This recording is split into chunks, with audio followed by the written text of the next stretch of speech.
नमस्कार, मैं हूं आशीष चित्रांशी और आप देख रहे हैं the news launch. Rahul Gandhi ने लोकतंत्र पर आई इस भयंकर विपत्ति के दौर में इंडिया गठबंधन की कमान फिर से संभाल ली है या संभालने की कोशिश की है। अब ये तो निर्भर करेगा जो बाकी सारे साथी हैं, उद्धव, शरद पवार से लेकर के तेजस्वी, अखिलेश और ममता बनर्जी तक, जो एक के बाद एक निपटाए जाते रहे।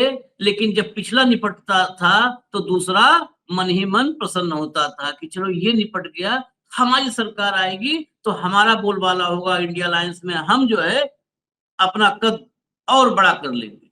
तो ये कद बड़ा करते करते सब कट गए और सब छंट गए। अब हालत ये है कि सिर्फ अखिलेश यादव इकलौते बच्चे हैं इंडिया अलायंस में जो अभी 2024 के बाद वाली नई भाजपा के प्रकोप में नहीं आए, मतलब अभी शिकार नहीं हुए। अगला नंबर उन्हीं का है, ये भाजपाई कहना शुरू कर चुके हैं कि अगला नंबर अखिलेश का। अखिलेश आज कोलकाता ममता बनर्जी के पास। अब ममता बनर्जी का एक्सपीरियंस उनसे पूछ करके कुछ खुद पर इंप्लीमेंट करने के लिए गए हैं या ममता बनर्जी को ढाढ़स बंधाने गए हैं। ममता दीदी ने हर जगह पर अखिलेश का सपोर्ट भी किया। विधानसभा चुनाव हो, लोकसभा चुनाव हो, हर जगह पर वो विधानसभा चुनाव 2022 के थे तो ममता बनर्जी लखनऊ आई, उन्होंने कुछ कार्यक्रम भी किए, प्रेस कॉन्फ्रेंस की। तो क्या सिर्फ और सिर्फ ढाढ़स बंधाने जा रहे हैं या कुछ सीखने जा रहे हैं? ये मोदी एंड कंपनी की क्रूरता जो है, क्रूरता के साथ जो विजय हासिल करने की नई तकनीकी है, इस तकनीकी से निपटने का उपाय, या राहुल गांधी के साथ राहुल गांधी की अगुवाई में इंडिया अलायंस पुनर्गठित हो रहा है। ये कई सवाल हैं जो हम कार्यक्रम में समझेंगे। राहुल गांधी कल से लगातार, नॉर्मली इतने ट्वीट्स देखने को नहीं मिलते राहुल के, कल से एक के बाद एक पहले उन्होंने कांग्रेसियों को फटकार लगाई। ममता बनर्जी के हार पर जश्न मना रहे थे कांग्रेसी, उनको फटकार लगाई। फिर ममता बनर्जी के साथ बिल्कुल खड़े नजर आए, ममता बनर्जी को फोन किया, सोनिया गांधी ने ममता बनर्जी को फोन किया। आज फिर राहुल सुबह सुबह मैदान में उतरे और उन्होंने मोदी के चुनावी सिस्टम की धज्जियां उड़ा दी और कहा Narendra Modi free and fair election में, अब उनका कौन सा कैलकुलेशन है क्योंकि वो एकदम एग्जैक्टली 140 का आंकड़ा उन्होंने बोला कि 140 सीट से ऊपर भारतीय जनता पार्टी, मोदी नहीं जीत पाएंगे पूरे देश में। आज निष्पक्ष चुनाव करवा लें, 140 यही आंकड़ा है, इसके ऊपर नहीं जाने वाले। ये कभी वोट चुराते हैं, कभी सीट चुराते हैं और कभी पूरी की पूरी सरकार चुरा लेते हैं। इनका जो चोरी सिस्टम है वो कई लेवल पर काम करता है। लेकिन इस सब के बीच अभिषेक बनर्जी, ये बंगाल के नतीजों के बाद ममता बनर्जी को हमने सुना था, लेकिन अभिषेक बनर्जी आए, उन्होंने जो डिमांड की है वो सबसे इंपॉर्टेंट है तथ्यात्मक रूप से चर्चा में लाने के लिए। उन्होंने कहा 6 घंटे का बस सीसीटीवी फुटेज हमें दे दीजिए, हम जनादेश स्वीकार कर लेंगे, 12 बजे से 6 बजे तक का। किस समय का? काउंटिंग का, पोलिंग का भी नहीं, काउंटिंग का। पोलिंग में तो मान लिया निजता का हनन हो जा रहा था। देखिए यहाँ पर अब ऑप्शन भी कम है। निजता का हनन हो जा रहा था कि उसमें बहन बेटियों का कहा क्या था, बहन बेटियों का मैं फुटेज दे दूं, यही तो ज्ञानेश ने कहा था। यहाँ पर मतदान का नहीं मांगा है, काउंटिंग के दिन का कहा 12 से 6, ये 6 घंटे का सीसीटीवी फुटेज दे दीजिए। और ये तो और आसान है, इसमें कोई बहुत बड़ा वो नहीं है। पोलिंग में तो बहुत सारे स्टेशन होते हैं, काउंटिंग में तो पोलिंग के मुकाबले बहुत कम होते हैं ना। तो बस सीसीटीवी फुटेज देना है, 6 घंटे का सीसीटीवी फुटेज आप दीजिए और परमानेंट जश्न मनाइए, 50 साल तक बंगाल में राज कीजिए, कोई दिक्कत नहीं। क्या 6 घंटे की सीसीटीवी फुटेज देंगे या उसी 6 घंटे की सीसीटीवी फुटेज में फंसे हुए हैं? नहीं देंगे, मुझे यकीन है नहीं देंगे। अब भाऊ को ले आइए, तब बाकी आगे चर्चा बढ़ाए, क्योंकि ये अब मतलब जो ये वाला चर्चा आज ये है, स्वागत है भाऊ, वो बड़ी महत्वपूर्ण है कई एंगल से, इंडिया अलायंस की फ्यूचर को लेकर के भी और बंगाल का जो चुनाव हुआ है उसको लेकर के तो होना है। शुभेंदु अधिकारी को हम इस आज कार्यक्रम में सुनवाएंगे, आप हैरान रह जाएंगे किस रास्ते पर बंगाल जाने वाला है, वो क्या उसकी उसकी सारी पॉलिसी, सारी दूरदर्शिता, सारा फ्रेमवर्क, सारा रोड मैप सब समझ में आ जाएगा उसकी क्लिप में। शुरुआत कीजिए भैया जरा हेडलाइन से। भाजपा का हर छठा सांसद वोट चोरी से जीता, बंगाल के नतीजों के बाद फायर हुए राहुल गांधी। आगे चलिए। निष्पक्ष चुनाव हुए तो 140 पार भी नहीं कर पाएगी बीजेपी, राहुल गांधी का मोदी सरकार पर बड़ा हमला। अब राहुल का ट्वीट दिखाइए, देखिए। वोट चोरी से कभी सीटें चुराई जाती हैं तो कभी पूरी सरकार। लोकसभा के 240 बीजेपी सांसदों में से मोटे तौर पर हर छठा सांसद वोट चोरी से जीता है। पहचानना मुश्किल नहीं, क्या उन्हें बीजेपी की भाषा में घुसपैठिए कहें, और हरियाणा, वहां तो पूरी सरकार ही घुसपैठिया है।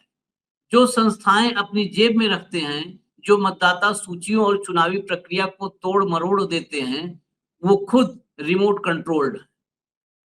उन्हें असली डर सच्चाई का है, क्योंकि निष्पक्ष चुनाव हो जाएं तो आज ये 140 के पास भी नहीं जीत सकते। 140 सीट भी ये नहीं जीत सकते। अब हटा दीजिए इसको, अभिषेक बनर्जी को सुना दीजिए, सुनाइए।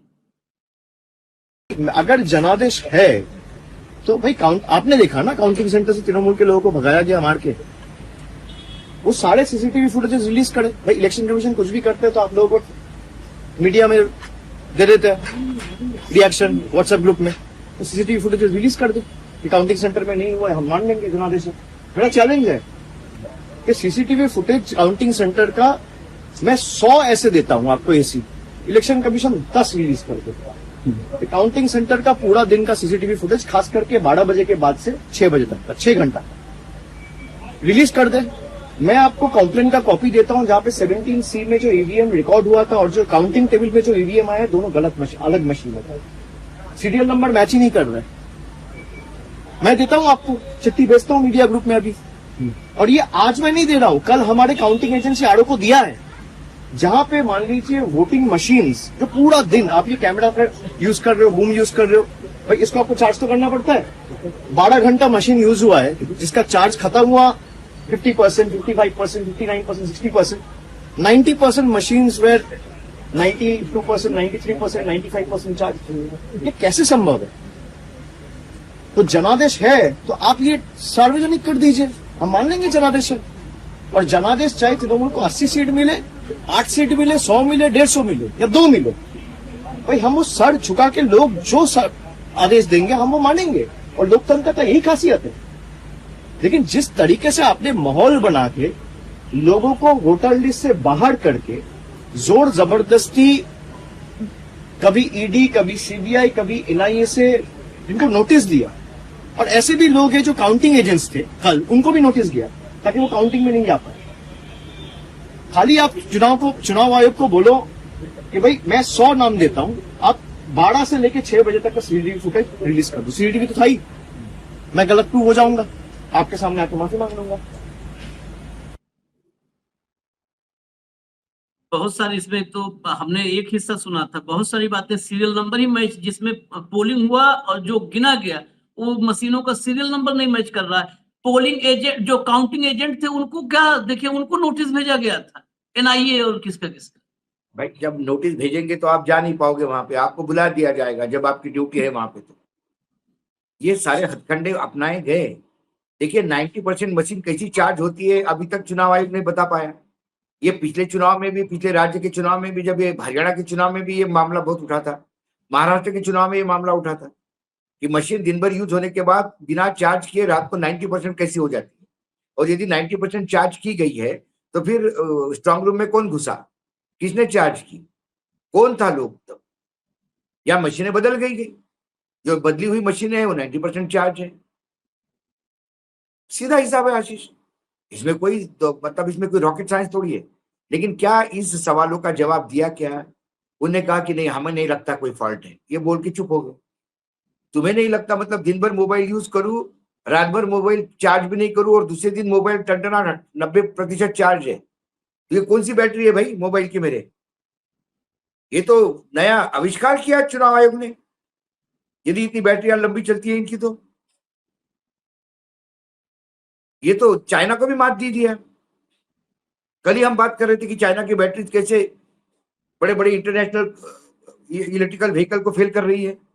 अभी एक व्हीकल लॉन्च हो गई है, करीब करीब 950 किलोमीटर चलेगी वो। तो ये कई ऐसे चीजें हैं। तो ये तो नया आविष्कार है, इसका पेटेंट करना चाहिए। इनको तो भारत रत्न क्या, इनको नोबेल मिलना चाहिए साइंस का, फिजिक्स का। ठीक, लेकिन इसके कोई जवाब नहीं है। कल से हम कह रहे हैं कि ममता बनर्जी को मारा गया, ममता बनर्जी के आरोप है। वो सिर्फ 15 मिनट का फुटेज रिलीज कर दे कि ममता आई, ममता को लोगों ने नमस्ते किया, ममता जी बैठी, ममता जी ने सबको डांटा, ममता जी ने बहुत विरोध प्रकट किया और ममता जी चली गई। लोग नीचे मुंडी करके चुपचाप बैठे रहे। मुख्यमंत्री है भाई, एक इज्जत दे रहे थे लोग। देखिए फुटेज आएगी। ममता बनर्जी इतने आरोप लगा रहे हैं, उस आरोपों का कोई तो जवाब, कहीं तो जवाब होना चाहिए कि आप सुनोगे नहीं क्योंकि आपने गलत किया है। इसका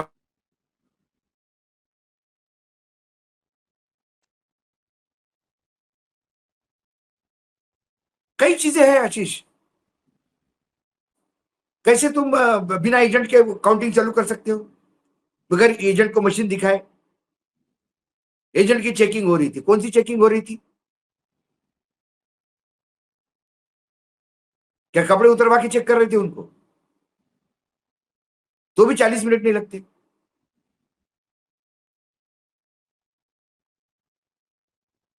भाई एजेंट को मार के भगाते हुए हमने दिखा, वीडियो में देखा। हाँ, काउंटिंग बूथ से लोगों को मार रहे। क्योंकि जो ममता ने बोला कि जो पूरा यूफोरिया चला पूरा देश भर, 200 सीट 200 सीट 200 सीट, और ये 10 बजे तो 200 सीट क्रॉस कर चुके थे।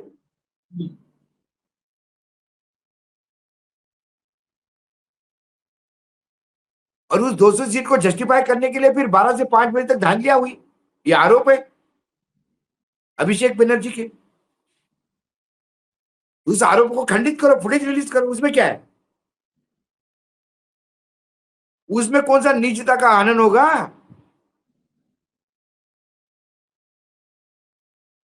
उसमें कौन सा नीचता का आनंद होगा?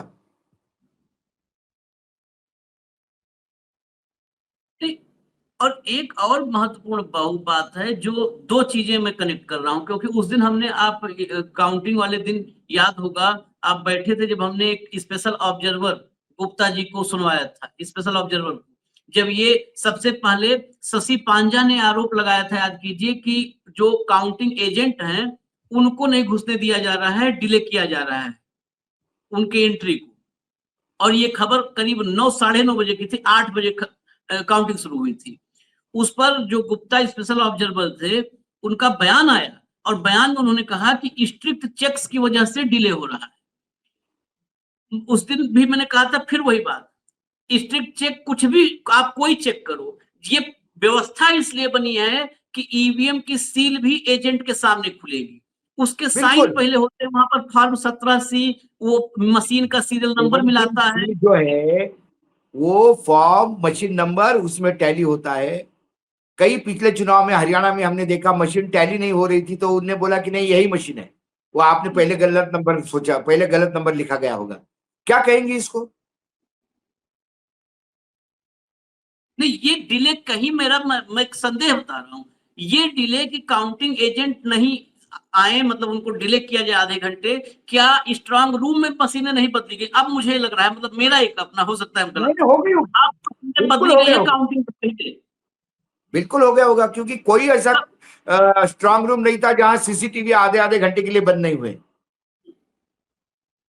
नहीं, काउंटिंग के पहले ही मशीनें वहां पर, क्योंकि सारे तो केंद्रीय कर्मचारी भेजा था, सब ज्ञानेश ने छांट छांट के लोगों को भेजा था। बिल्कुल बिल्कुल और बिल्कुल। एजेंट वहां पर आए नहीं टीएमसी के, उनको रोका गया बाहर कि जांच करवाओ।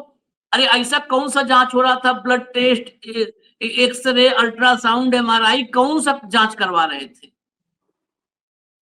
हैं? कौन सा जांच करवा रहे थे?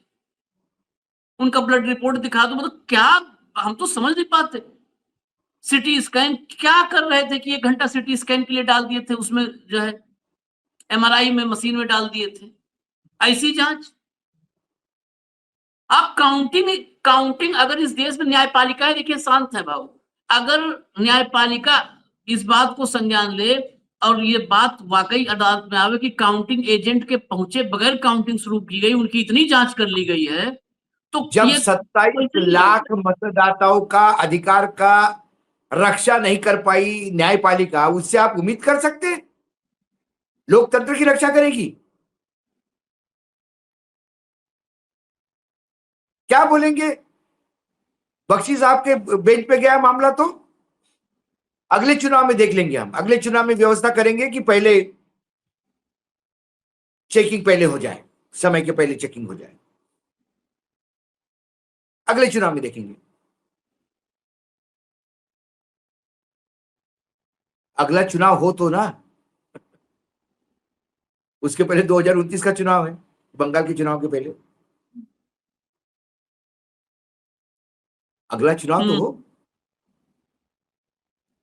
जरा भैया कुछ और बाइटें हैं इसी से जुड़ी, जब बंगाल पे चर्चा कर रहे हैं, कीर्ति आजाद को सुनवाइए।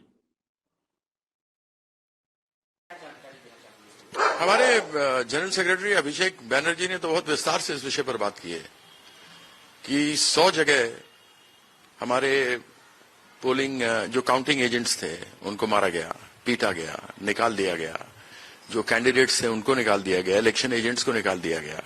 उन्होंने कहा है 12 बजे से 6 बजे तक मैं 100 जगहों के नाम देता हूं, इन जगहों के सीसीटीवी कैमरा ऑन करके फुटेज दिखा दीजिए, पता लग जाएगा। मतलब स्वतः स्पष्ट है कि इन्होंने अपनी ओर से एसआईआर से शुरू किया, सेंट्रल आर्म्ड फोर्सेस लेकर के आ गए कि पोस्टपोल वायलेंस होता है। आप देखिए हमारे तृणमूल के लगभग 500 ऑफिसों को जला दिया गया, कार्यकर्ताओं को मारा जा रहा है, आम जनता जो समर्थक थे उनके घरों को तोड़ दिया गया, भंगचूर कर दिया गया। ऐसी परिस्थिति बना दी कि जैसे कभी मार्शल लॉ लगा वहां पे हो, और इतना कुछ सेंट्रल फोर्सेस हो जाने के बावजूद इस प्रकार से हरकतें हो रही हैं। क्यों? इसका जवाब तो अमित शाह को देना चाहिए ना। अमित शाह तो टीएमसी के गुंडे और ममता के गुंडे बोल रहे थे, ये जो अमित शाह के गुंडे घूम रहे हैं उनके बारे में क्या कहा जाएगा? जिस तरीके से आतंक इन्होंने फैलाया है, तो उसके लिए जवाब है? यदि जवाब है तो अमित शाह बोले, क्यों नहीं अभी तक मुंह से जबान क्यों नहीं खुल रही? यह भी तो पूछना चाहिए उन लोगों से। और निकाले दें वो 100 जगहों की, जिस जगह पर हेरा फेरी हुई है उन 100 सीटों पर जिनके ऊपर सीसीटीवी कैमरा दिखा दे 12 बजे से 6 बजे तक। इतनी देर तक काउंटिंग की, 2 बजे तक कोई रिजल्ट ही नहीं आया, दिखाते चले गए मीडिया पर कि हम जीत रहे हैं, और उसके बाद लोगों को दबा के, डरा के, धमका के, मार के, निकाल के आपने अपने नाम से मैंडेट कर लिया। यह तो उचित नहीं है। सर, इन्हीं आरोपों से ये तो हालांकि पहले दिन से लगाया जा रहा है परिणाम के दिन, अब दीदी का कहना है कि वो रिजाइन नहीं करेंगी और राजभवन जाके देखा जाए तो अगर उन 100 सीटों पर सीसीटीवी कैमरा निकाल दें, देख लें, तो पता लग जाएगा कि हमने जीती हैं वो सीटें। लेकिन आज कोई आवाज उठाने को तैयार नहीं। सेंट्रल फोर्सेस इनके थे, वहां पर स्टेट गवर्नमेंट का कोई अधिकारी होना था, सुप्रीम कोर्ट ने कहा था, उसका उल्लंघन हुआ। सुप्रीम कोर्ट की बात कोई नहीं सुन रहा। 27 लाख वोटर जो मैप हो गए थे, जिनको कि वोटर होना चाहिए था, हमारे संविधान में कहता है कि कोई एक आदमी भी नहीं छूटना चाहिए। यहां तो 27 लाख वो थे, और 6 लाख कहां से आ गए, डेट के बाद जोड़ दिए गए, जो कानून का उल्लंघन है। वो ईसीआई उस पर जवाब देगा। ये सारे विषय हैं, इनको जवाब देना चाहिए। सर, इन सारे विषयों के अलावा एक विषय ये भी है कि पार्टी के अंदर से अब मुखर आवाजें आने लगी हैं, करप्शन के चार्जेस वगैरह, मनोज तिवारी जी से ट्विटर हुआ। अरे मैं तो ये कहता हूं कि आरोप तो प्रधानमंत्री ने लगाए थे, हेमंत बिस्वा शर्मा के ऊपर लगाए थे 40,000 करोड़ का। अमित शाह ने कहा था जेल में डालूंगा, आज तो वो चीफ मिनिस्टर बना हुआ है। अजीत पवार इस दुनिया में नहीं रहे, उनके ऊपर लगा था। नारायण राणे हैं, प्रफुल्ल पटेल है, कितने नाम गिनाऊं मैं जिनको बीजेपी ने ले लिया, सब पर आरोप लगे हुए थे। ये आरोप प्रत्यारोप का तो खेल चलता रहता है, लेकिन जवाब तो इनको देना होगा ना कि वॉशिंग मशीन से निकलकर सब साफ कैसे हो जाते हैं, या तो बीजेपी बताए। चलिए अगला चलाइए भैया। हाँ, जल्दी थोड़ा सा। विरोध कर रही हैं जिस तरह से पश्चिम बंगाल में। देखो, ममता बनर्जी ने कल जो प्रेस कॉन्फ्रेंस ली है, मैंने उनका वो शब्द और शब्द को मैंने वो सुन लिया है और समझ लिया है।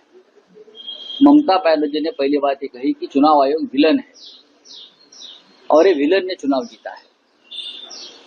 दूसरी बात है, जिस प्रकार से हर पोलिंग बूथ पर या मतगणना केंद्र पर जो दादागिरी चल रही थी, वो बहुत ही घिनौनी हरकत थी। उनका कहना है कि 100 विधानसभा की सीट पर लूट हो गई, ये सच है। लाखों लोगों के नाम डिलीट कर दिए, ये भी सच है। ये सभी बातें जो ममता जी ने कहा है वो सच है। ममता दीदी कहती है कि मैं इस्तीफा नहीं दूंगी, ठीक है, क्योंकि मेरा नैतिक विजय हुआ है, मैं जीत गई हूं। ममता दीदी हमेशा, चाहे मुख्यमंत्री हो, सत्ता में हो या अपोजिशन में हो, वो एक आंदोलक रही है, हमेशा आंदोलन कर जाए। मुख्यमंत्री होते हुए भी बहुत बार सड़क पर ईडी के खिलाफ, केंद्र सरकार के खिलाफ आंदोलन किया है ममता दीदी ने, वो देखना चाहिए हम लोगों को। अगर ममता दीदी ने कहा है कि मैं मुख्यमंत्री पद का इस्तीफा नहीं दूंगी क्योंकि मैं हारी नहीं हूं, तो मैं मानता हूं ये ममता दीदी का आंदोलन का एक भाग है। एक आंदोलन है, एक निषेध है सरकार की रवैये का, यह आंदोलन है और यह आंदोलन होना चाहिए। आंदोलन होना चाहिए, हटा दीजिए भैया, आंदोलन होना चाहिए भाऊ। आंदोलन की ही बात हम लोग 2 दिन से कर रहे हैं। ये आंदोलन होना चाहिए, खाली इतने आंदोलन। राहुल गांधी का भी ट्वीट है, ट्वीट से आगे बढ़ करके किसी रूपरेखा पर, किसी फॉर्मेट पर, किसी इकट्ठा होने पर, गैदरिंग पर कोई अब तक कहीं कुछ दिख रहा है? मुझे तो कहीं नहीं दिख रहा कुछ। ट्वीट से या फेसबुक से या इंस्टाग्राम से चुनाव नहीं लड़े जाते। परसेप्शन बनाया जा सकता है कुछ हद तक, लेकिन जिस टूलकिट से चुनाव लड़ रही है बीजेपी, मुझे उसका एक ही तोड़ दिखता है, जो मैंने पूरा सोचने के बाद मैं बिल्कुल आपके उस बात से सहमत हूं कि महात्मा गांधी फिर एक बार आज के समय कारगर हो सकते हैं।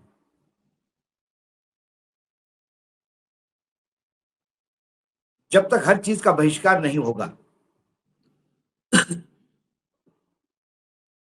लेकिन प्रॉब्लम यह है कि राहुल गांधी को किसी पत्रकार को इंटरव्यू देना हो तो उसी पत्रकार को बुलाया जाता है जो पूरे गांधी परिवार को 24 घंटे गाली देता है।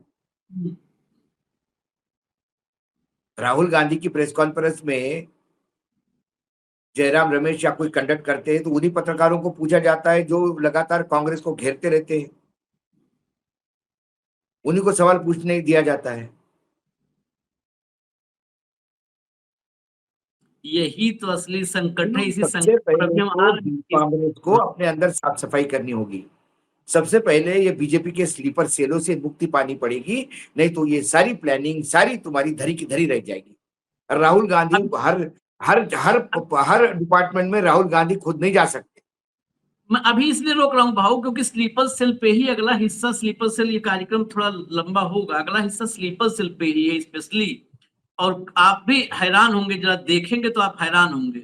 लेकिन अभी जरा शुभेंदु अधिकारी को सुन लीजिए, सुनाइए भैया।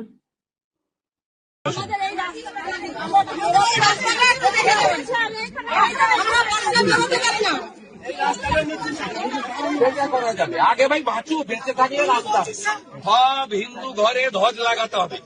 কাল সকালের মধ্যে সব হিন্দু ঘরে ধ্বজ উঠবে, একদম সেপারেট করে দাও এখানকার এই সব জিহাদি মৌলবাদীদের সাথে আমাদের হিন্দুদের। আর সব মন্দিরে মাইক টাঙাও এবং হর্ন দাও গোটা গ্রামে। 10 প্রত্যেক শাঁখ বিতরণ করো। ধর্ম পরিবর্তন করতে হবে, এখনো পর্যন্ত ওরা ধর্ম পরিবর্তন করতে হবে। सोचिए, ये सब अब सत्ता में आएंगे, क्या बता रहे हैं? कोई नहीं बता रहे हैं कि अपने बच्चों को पढ़ा लो, स्कूल भेजना, हम अस्पताल की व्यवस्था करेंगे, बीमार होना तो अस्पताल आना, कोई नहीं। क्या ये बता रहा है अपने सभी जितने घर हैं सब पर पहले भगवा झंडा लगा लो, तुम लोग भगवा झंडा लगाओ। दूसरा, अपने आप को ये जिहादी मुल्ला जो है इनसे अपने आप को सब अलग कर लो, सेपरेट हो जाओ, एकदम अलग अलग हिस्सा कर लो। जितने मंदिर हैं सब पर लाउड स्पीकर लगाओ, सब पे। और घर वापसी की तैयारी शुरू करो। जो जिनको घर वापसी करवानी है अब वो घर वापसी की तैयारी शुरू करो, मतलब भगवा झंडा लगाओ, मंदिर पर लाउड स्पीकर लगाओ, अपने आप को जिहादी मुल्ला से अलग करो और घर वापसी की तैयारियां शुरू। यही बंगाल में पेजल बदलाव है, यही बंगाल को चाहिए था। लो तुम लोग भी यही बंगाल का बदलाव है, बंगाल में यही चाहिए।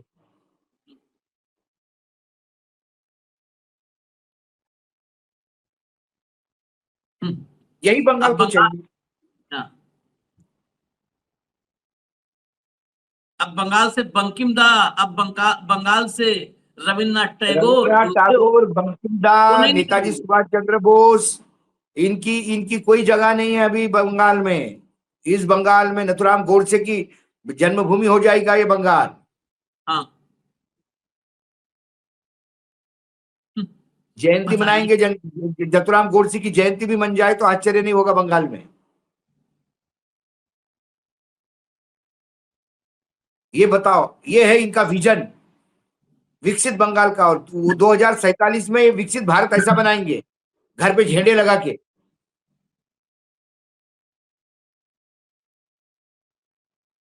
चुनाव जीत के आने के बाद एक केवल इतना बोलता कि अब आप लोग बच्चों को स्कूल भेजिए, यही कहता। भय का माहौल खत्म कर दिया हमने, दीदी का स्कूल भेजो बच्चों को। अभी तो भय का माहौल था नहीं, अभी भय का माहौल शुरू होगा। जिसके घर पे झंडा नहीं होगा उसके घर पे रात को पत्थर फेंके जाएंगे।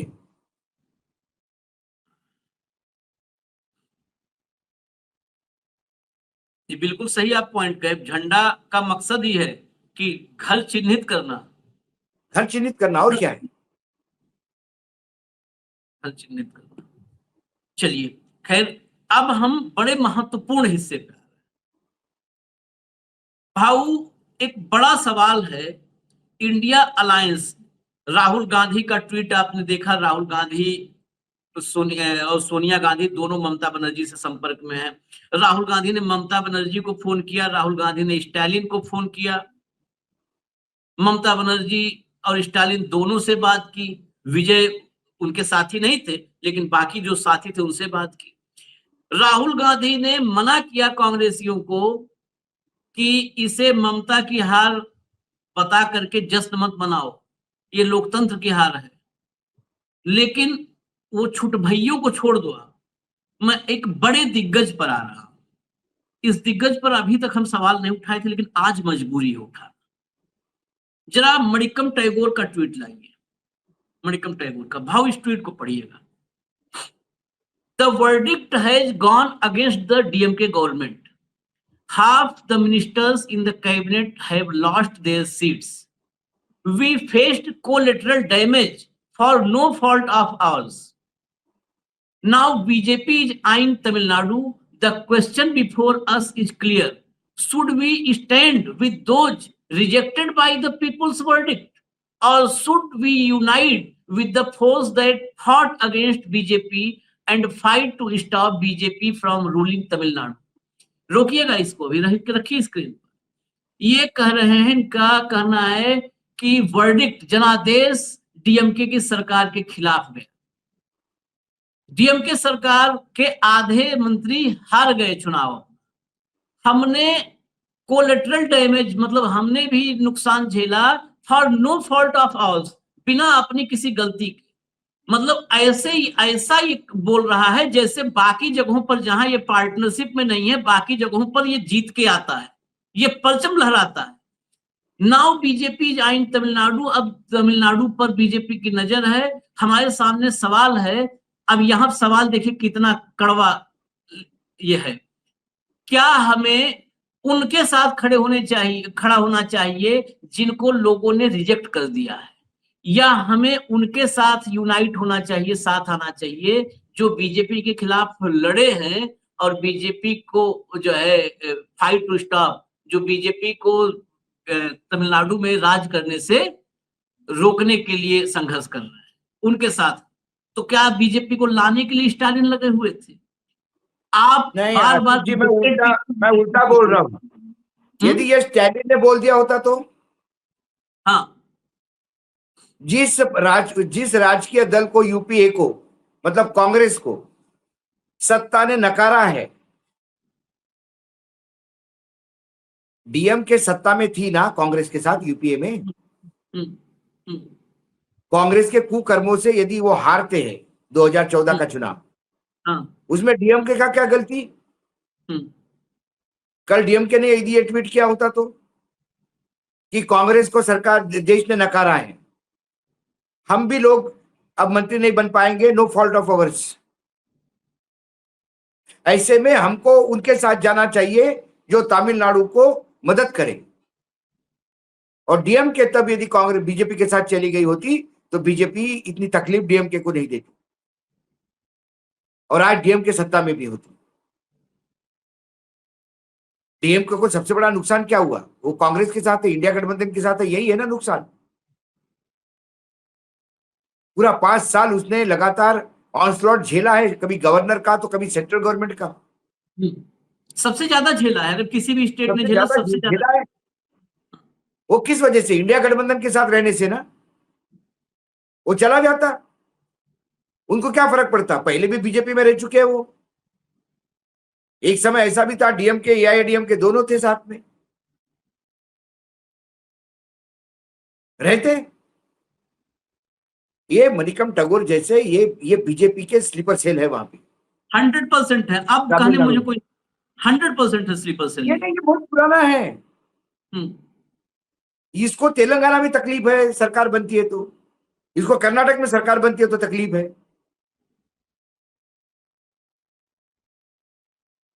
ये उसी लुंगी गैंग का मेंबर है जिसे तकलीफ हुई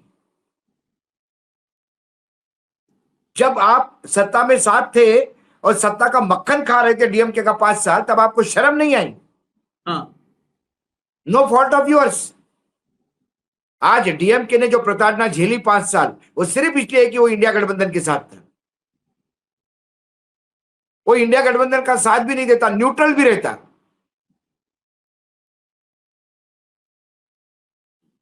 तो भी बीजेपी मदद करती उसको। मनिकम टैगोर जैसे स्लीपर सेल है ये। तमिलनाडु में बीजेपी कैसे रोके? एआईएडीएमके के साथ गए क्या आप? डीएमके ने लड़ा है बीजेपी के खिलाफ, एआईएडीएमके ने साथ दिया बीजेपी का, विजय ने तो साथ नहीं दिया। तो आपको ऐसा लगता है कि ये डीएमके हार के बीजेपी को एंट्री दे रही है? विजय को लोगों ने इसलिए जिता दिया कि विजय ने भी यही लाइन ली कि हम किसी हालत में बीजेपी के साथ नहीं जा सकते।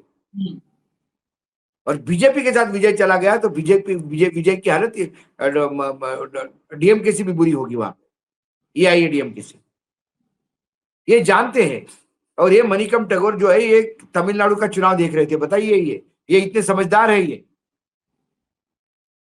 इनकी पॉलिटिकल इंटेलिजेंस देखिए, पॉलिटिकल सोच देखिए। ये पहले से ही आशीष पलिता लगाओ अभियान में लगे रहते हैं। राहुल गांधी डीएमके से बात करता है और ये बोलता है डीएमके से हमको, अब डीएमके की वजह से हमने हार गए। तुम्हारी औकात क्या थी? तुमको जो कुछ भी मिला डीएमके की वजह से मिला।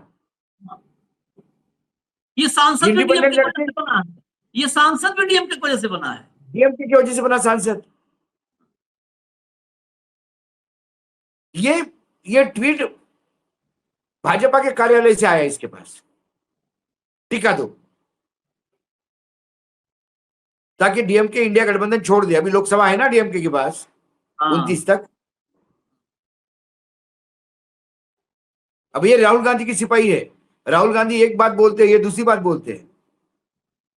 जब ये ऐसे ट्वीट आएंगे तो आप मुझे बताइए, कांग्रेस का कार्यकर्ता जो थोड़ा बहुत बचा है तमिलनाडु में, क्या वो कंफ्यूज नहीं होगा? एक तरफ हमारा जो सुप्रीम नेता है वो फोन करके डीएमके के साथ बताता है, और ये जो छिछोरा है दूसरा, जो डीएमके के भरोसे राज्यसभा में आया या जहां भी जिस भी सदन में है, लोकसभा में लोकसभा में है, जीता। सॉरी, लोकसभा में जीता। वो डीएमके की वजह से जीता। इनकी औकात होती तो ये अपनी सीटें निकाल लेता ना अपने कॉन्स्टिट्यूंसी से, कांग्रेस की। डिपॉजिट जब्त हो जाएगा उसका, डीएमके ने हाथ उठाया।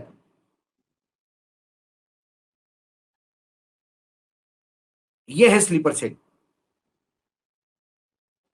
अब टीवी के हम लोग डे वन नतीजे आए थे उस दिन से चर्चा कर रहे हैं कि टीवीके के साथ कांग्रेस जा सकती है और जाना भी चाहिए, वहां पर जाना भी बीजेपी को चाहिए। रोकना, लेकिन उसका प्रोसेस सरकार राहुल बनाने के लिए जाना चाहिए, लेकिन डीएमके को कॉन्फिडेंस में लेके, ये हम पहले से बोल रहे हैं। और पूरे सम्मान से डीएमके आपका स्टालिन वो का अलाई सम्मान है, करते हुए। डीएमके आपका वो अलाई है जो पूरी ताकत के साथ 24/7 आपके हर गलत सही में साथ रहा है। हम्म, हम्म। चुनाव हार गए तो आप साथ छोड़ दोगे? तो फिर आपका तो साथ सभी ने छोड़ देना चाहिए था। साथ छोड़ना अलग और अपमानित करके अब ये बेइज्जत कर रहा है कि कोलेटरल डैमेज हमारा कोई वो नहीं था। ऐसे लग रहा है जैसे हर प्रदेश में जीतता है। अरे तुम 2% अरे तो उत्तर प्रदेश में हो, तुम कोलेटरल डैमेज की बात करोगे? आप मुझे बताओ, ये बेइज्जत करेगा? इसकी इज्जत है मणिकम टैगोर की? ये छिछोरा गैंग का सदस्य है। ये सरपंच का चुनाव नहीं जीत सकते अपने बलबूते पे। हाँ, हाँ। सरपंच का।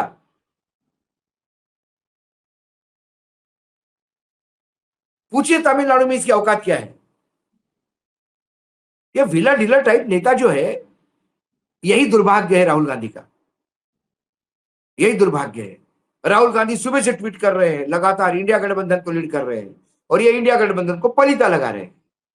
आज भी इंडिया गठबंधन में सबसे बड़ा घटक दल डीएमके है। हाँ, 3 कांग्रेस के बाद तो 3 ही हैं। कांग्रेस के बाद नंबर 2 पे जो है वो है समाजवादी पार्टी है, और टीएमसी और डीएमके है। आप डीएमके के 22 लोकसभा सांसद हैं, 22 लोकसभा और 8 राज्यसभा। और भाऊ आप देखिएगा, अगर यही स्थिति रही, इंडिया अलायंस टूटेगा। हम नहीं टूटेगा, यही तोड़ेंगे। लड़ेगा, टूटेगा। भाई ये जिस भाषा में लिखा है, स्टालिन छोड़ के चल देगा, चलो जाओ। उसे तो 5 साल बाद फिर तमिलनाडु चुनाव लड़ना है, उसे कौन सा देश में। और तमिलनाडु में कम से कम ये स्थिति है कि तमिलनाडु में जाकर के नरेंद्र मोदी, अमित शाह जो है, या विजय से बोल के, टीवीके से बोल करके भी प्रताड़ित नहीं करवा पाएंगे। टीवीके भाजपा के से दूर रहेगा तभी राजनीति कर पाएगा। नहीं तभी कर पाएगा, नहीं तो वहां लोग रास्ते पे उतर आएंगे भाई। बताइए, 22 सांसद, 5 विधायक है इसके, 5 विधायक सत्ता में शामिल हो जाएं उस चक्कर में। और सत्ता में शामिल स्टालिन से राहुल जो कर रहे हैं, राहुल को करने तो वो आदमी स्टालिन से फोन पे बात कर रहा है और ये स्टालिन को गाली दे रहा है। ये बीजेपी का एजेंडा चला रहा है। ये बीजेपी का स्लीपर सेल है, तो वही एजेंडा चलाएगा।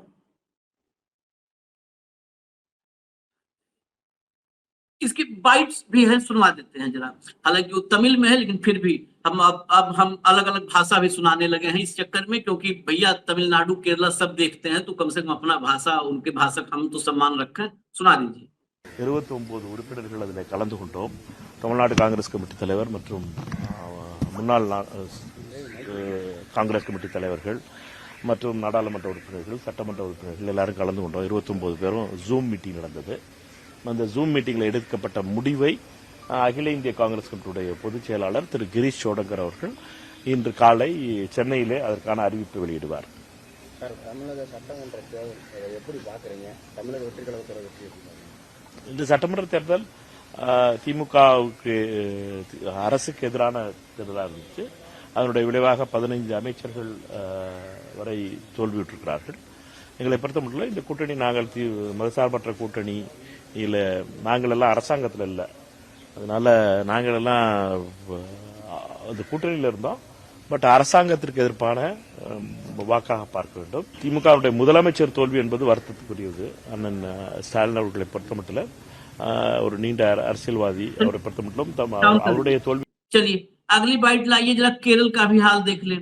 केरल में ऑब्जर्वर देखिए, भाजपा असम में है, असम के ऑब्जर्वर जेपी नड्डा, नायब सिंह सैनी वहां लग गए, और बंगाल का तो आप छोड़ ही दीजिए, बंगाल में तो खुद है ऑब्जर्वर्स अमित शाह बन गए हैं। अमित शाह केरला में क्या होगा कुछ पता नहीं है। ऑब्जर्वर कहा जा रहा है कि भेजा गया है, लेकिन ऑब्जर्वर वहां भेजा गया है, सीनियर लीडर यहाँ बैठे हुए हैं, रमेश चन्नीथला यहाँ पहुंचे हैं। हालांकि सब लोग ये बता रहे हैं कि हम केरल पर बात करने नहीं आए हैं। वेणुगोपाल को सुनिए पहले। മുഖ്യമന്ത്രി ചർച്ചകളാണ് പ്രധാനപ്പെട്ട കാര്യം. ഒന്നുമില്ല, അതൊക്കെ ഒബ്സർവേഴ്സ് അവിടെ പോയിട്ടുണ്ട്. എല്ലാം ചെന്നിത്തല യോഗ്യനാണെന്നുള്ള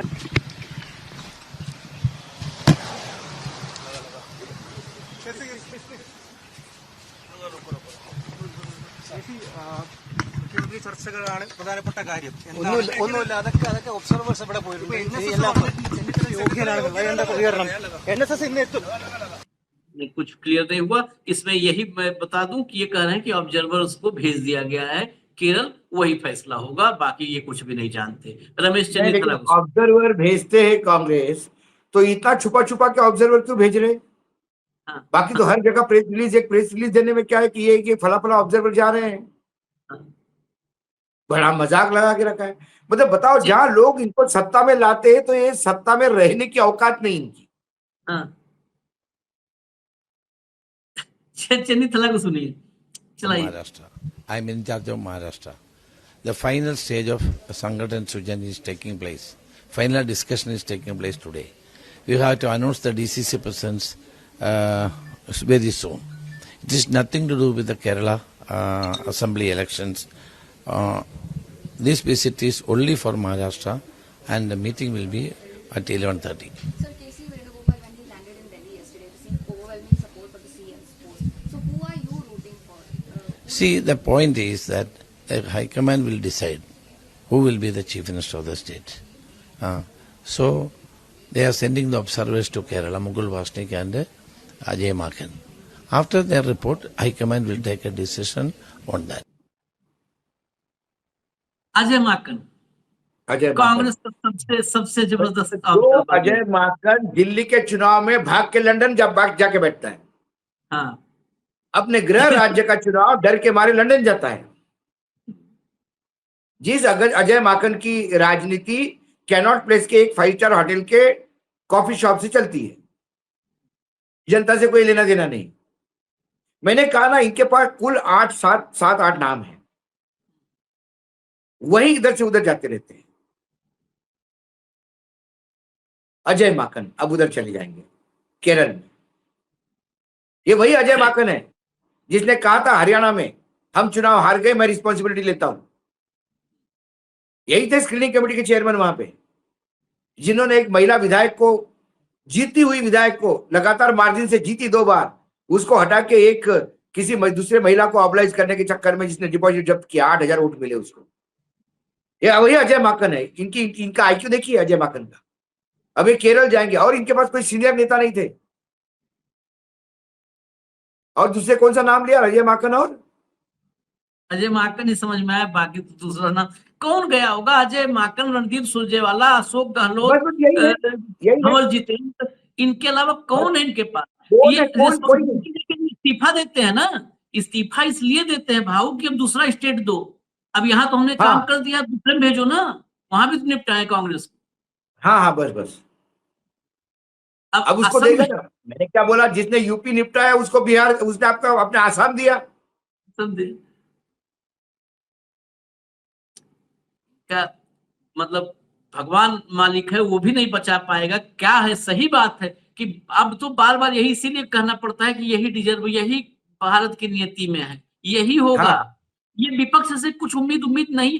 ये इतने बिखरे, इतना कोई भी रणनीति नहीं है, कोई रणनीति नहीं है कि कोई प्लान हो कुछ भी कि चलो भाई अब हम अब क्या रणनीति है?